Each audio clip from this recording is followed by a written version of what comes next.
Yorana, everyone. I'm FM Tahiti. Hope you're doing well.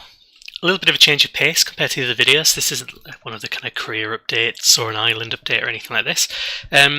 This is hopefully the first of a series of videos that actually looks at statistics within Football Manager. If that sounds far too nerdy for you, that's perfectly fine. Don't watch this. But basically, I've been thinking about statistics a lot because I'm a huge, massive stats nerd. Love FM, love statistics. I teach statistics, part of my job, and use them on a fairly regular basis. And I wanted to look at actual statistics, so actual inferential statistics, advanced statistics. If you don't know what inferential or anything that means, don't worry, I shall explain. But as a quick recap, if you just look at a player here, so this is, I've just loaded an old backup save, so some of you might remember Hamish Bennett, who turned traitor and left us for Moria after the very first season. What we've got here are the attributes, so how good they are at goalkeeping, how good their mental attributes are, how good the physical side of their game is, and so on. So normally technical, mental, or physical, or goalkeeping, mental, and physical. These are the attributes. These determine how they play in the game engine. Sometimes they're called statistics by people. Sometimes I refer to them as statistics just by bad habit, but they're not. They're the attributes. They determine how good the players are. The statistics are the things you get down here quite often. So you've got your season stats here. You see how many appearances, how many they conceded, how many clean sheets, what their pass percentage, the mistakes were, and things like that. And in fact, if you look at the FM Tahiti view that I've got here, the general one, I've got a combination of attributes and statistics. So I've got the stats about their average rating, their attributes about their mental kind of side of things, and the statistics about how many appearances, assists, goals, value, game win percentage, points per game, goal mistakes. And you can see that on the different views I've got, so things like the attack side of thing, I've got how many minutes per goal, headers won per 90, shot percentages. So I've got different views with different sets of stats. And these statistics we've got here, so things like the 50% shot ratio for Mark McIntyre, this is what we'd call either a raw statistic, in that it's just their own individual statistic, or what we sometimes call a descriptive statistics. So it's describing how they've done. So their average rating is a combination, for example, of all their average rating here. So for Mark McIntyre, let me highlight him. Here we go. So for Mark McIntyre, he's got a 7.07. That doesn't mean he got a 7.07 in every game. It means that over the course of the season, in the however many games it was that he played, probably about 30 odd, that he averaged a 7.07. So a mean average is a descriptive statistic. It's describing what he's done overall that season. And whilst you might be tempted to use these descriptive statistics to help you make decisions, and they can be useful, they're not what we would use as statisticians quite often to make a decision. So things like whether a medicine is effective is often looked at statistically to make sure that the impact it has had is a statistically reliable impact that will happen in the majority of cases. Things like whether an intervention, a psychological intervention, is of any use, we will use statistics to determine whether getting that version of therapy is statistically and reliably better than the other. We won't use things like average happiness scores. We would use the kind of overall inferential statistics. See, is there a statistically significant difference? So is there essentially a very big chance that this is a real difference rather than a freak statistical difference that we found between one or two groups? And you can use it to see, is there a difference between two or more groups? Is one group better than the other group? Or we can use it to see, is there a relationship or what we call a correlation between one set of scores and another set of scores? So for example, you could use inferential statistics to find out whether players under the age of 21 have a higher average rating than players over the age of 21. Or you could use it to see whether age has a direct relationship with the average rating. So as age goes up, does the average rating increase? Or vice versa, do we have what we call a negative correlation? Does it go down when one goes up? So we could use it for things like this within Football Manager to actually work out, rather than having issues with things like selection bias, whether you can actually draw that out of the stats and find out what actually is having an impact for your team playing your tactic. It requires a fair bit of data and a few extra bits of software. So I'm just going to show you briefly what I mean by this. So if we go back to the FM Tahiti view, one of the things I've got are these mental attributes: teamwork, work rate, determination, concentration, and aggression. Because I think they're all important for how my team plays. I want them to work hard, I want them to be determined and not give up, I want them to work well as a team, I want them to concentrate so they don't give away silly mistakes, and I want them to be aggressive and hack people down, because I play a very blunt hoofball 4-4-2, where they go in hard, get the ball back, hoof it forward, and dive into like 50-50 challenges and aerial balls and things like that. So what I could do is extract all of this data, extract these attributes, extract the average rating as our statistic of interest, and then analyze this. And it's something you can do. So if you go to Control P, or kind of screenshot or print screen button, you get the option. If you choose web page, you can save it as a HTML file, which you can then open in Excel or open office versions of Excel into a spreadsheet, which is what we've got down here. So for this one, this is from my under 23s team in 2019. It looks horrible because it's in OpenOffice Calc rather than Excel. If you've got Excel, it'll look a little bit neater. You can see all the stuff we had in that screen view is there. So position, influence, name, personality, all the kind of stuff. And all I'm interested in is the average rating, and then these attributes all the way up to aggression. So if I can copy and paste these out, I can put them into a piece of software for analysing them. So the software I tend to use is something called SPSS. So it's the statistical package for the social sciences.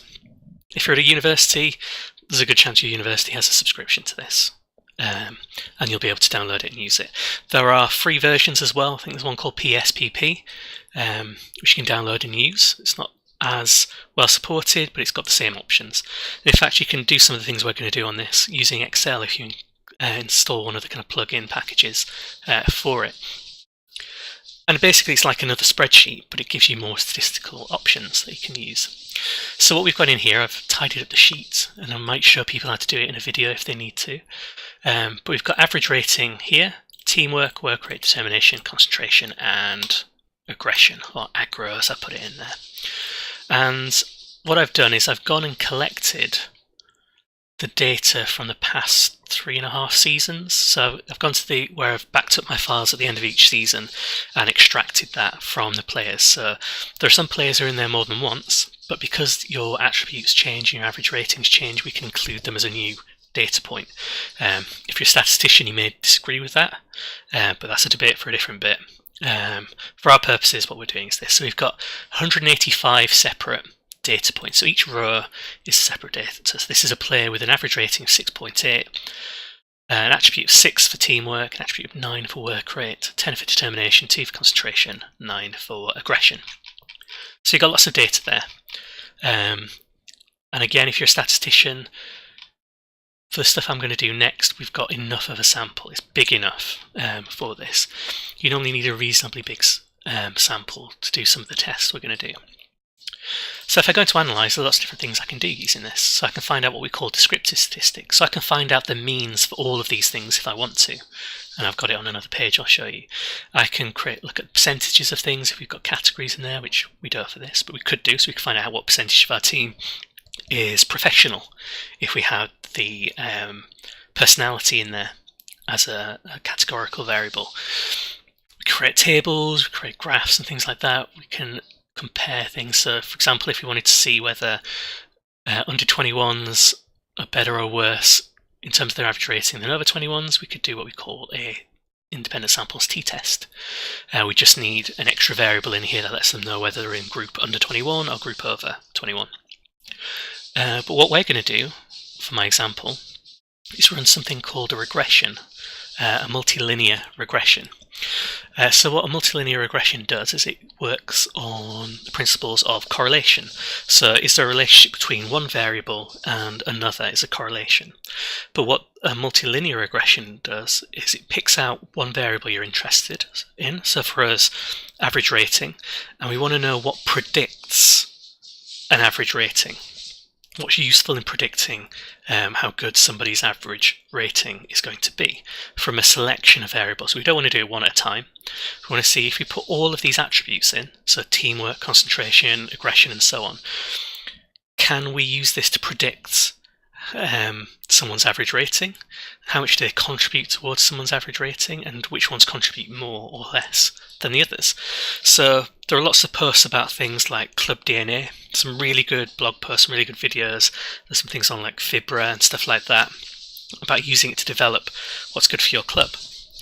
They're all based on really sound tactical understanding of actual football and of FM. But what I want to do is just look at this statistically. For my team, playing my horrific Crazy Gang style 4-4-2 hoofball, where there are elbows everywhere, what's the important mental attribute, or which are the most important mental attributes for what we need? So I can run what we call a linear regression. So our dependent variable, so this is what we're interested in, what we want to see what we can predict, is the average rating, the AVR as I've called it. And we want to see does teamwork, work rate, determination, concentration, aggression contribute towards that. So you put this in, there's a few other options we can use, and then I'll click OK. Now I've already done it Blue Peter style, so I can show you what we get. So one of the first things it does for you is gives you your descriptive statistics. It gives you the mean for all of these. So know that for all of these players over all of these kind of seasons, the average rating is about 6.8. So not great, but not terrible. The average sort of teamwork attribute for a player is about 8.6, work rate 8, determination 9.2, concentration 5, and aggression 9.8. So it gives us an idea of roughly what the data looks like. What it does next is actually runs lots of correlations between them to see if we can pick out any patterns in the data. We're not too bothered about this. It's something you can look at if you want, but I'm not going to explain this in this video. It's something we'll go back and look at for something else if we want to. Down here we've just got a box telling us what we've entered into the model, into our regression to see what's going to work. And what we've got here is the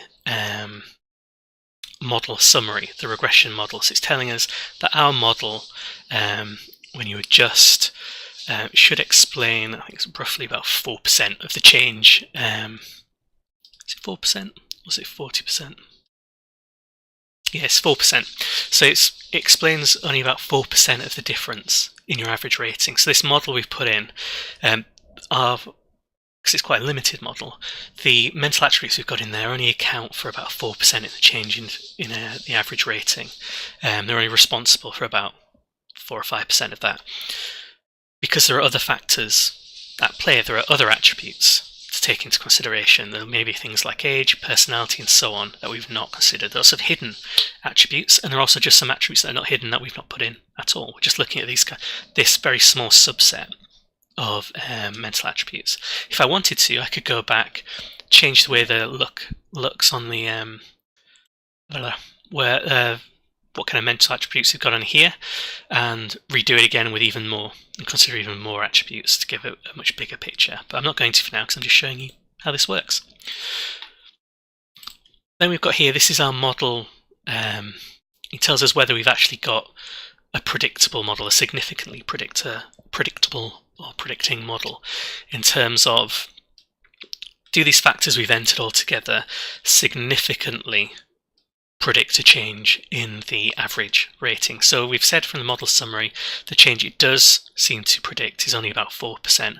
This is just letting us know whether that's even significant, whether that's above chance, or whether we just got a random model and we can't predict based purely on these variables. And again, there's lots of different things here that I'm not going to explain. The key thing here is what we call the significance value, or the p-value.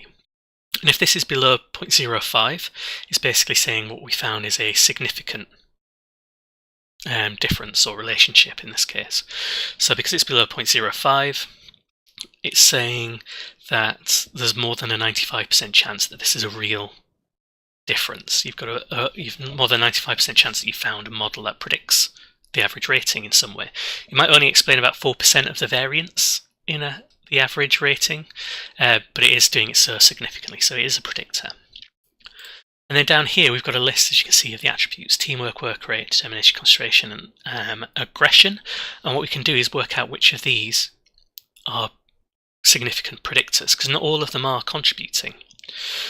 And again, we look at the significance down here using the 0.05, and as we go down, teamwork isn't significantly predicting the change in average rating. Work rate isn't, because it's above 0.05. Determination isn't, surprisingly. It's often seen as like being a really important mental attribute for performance, but it's not in match here, making a difference. But concentration, 0.036, that's less than 0.05, so that's a significant predictor of that change in average rating. And down here as well for aggression, it's 0.006, so again this is a significant predictor. And we can see from looking at, well, I can see from looking at the rest of this, it's a positive predictor. So as the concentration attribute goes up and as the aggression attribute goes up, it predicts an increase in their average rating. So what I can see from this, now there are certain caveats to how much we can use this to predict it, but basically it's telling me for my team, for a good performance, for a good average rating, the most important mental attributes are concentration and aggression. So when I'm looking for a player, what I'm looking for is a player that's got high aggression and high concentration. And it's much better for me to take a player that's got one of these or both of these in the higher ranges than it is to get a player with higher team rate, work rate, determination instead. So I can use this to essentially moneyball. And by moneyball I mean moneyball properly rather than just making money. So what I can do is I can use this to work out which players I need, and if they're undervalued, bring them in. So if there are two players out there and one of them's got better concentration and aggression, then they're the player I want. And if they're not valued by other teams, then I can get them for cheap and they'll have a bigger impact on my team. And they'll perform well, especially in terms of their attributes, take into account positions and things like that.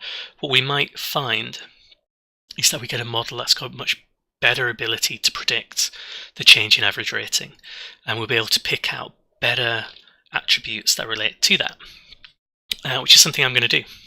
So I'm going to play around with the data for a little bit, but what I might do is do this as a kind of series of videos, just showing you how you can use some of the statistical stuff to sort of essentially test some of your assumptions. So if you're convinced that your over 30s are terrible, they don't perform as well as your under 30s, I might do a video about how you might want to investigate that. If you're just interested in one or two attributes and stats, so if you want to know what effects sort of composure is having on the amount of goals scored compared to finishing, to know which one's more important, then I might do a correlation video and have a look at that as well.